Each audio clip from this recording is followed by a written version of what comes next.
అదే పౌలు అంటాడు, నేను పూర్వము హింసకుడను హానికరుడను అని అంటాడు అనమాట. అంటే పూర్వము యేసుక్రీస్తుని నమ్ముకోకముందు తన యొక్క జీవితము ప్రేమ లేనటువంటి జీవితం, ఇతరుల్ని ప్రేమించలేనటువంటి జీవితం. అలాంటి జీవితం నుంచి ఆయన ప్రేమ బలవంతము చేయటం ద్వారా దేవుడు మనల్ని బాధ పెట్టడానికి కానీ, మనకి ఏదన్నా అపాయం రావడానికి కానీ, దేవునికి ఒక్క క్షణం పట్టదు మనకి ఏదన్నా చేయడానికి.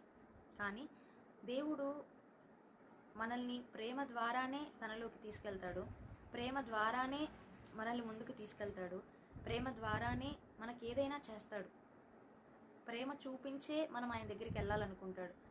అది ఇక్కడ పౌలు మాట్లాడుతుంది. ప్రేమ బలవంతము చేయుచున్నది అని అంటే కింద చదువుకున్నాం కదా, ఆయన ప్రేమ చేత తన ప్రాణాన్ని పెట్టి తన కోసం బ్రతికేలాగా చేస్తున్నాడు. ఆ ప్రేమను బట్టే పౌలు ఇప్పుడు తనలో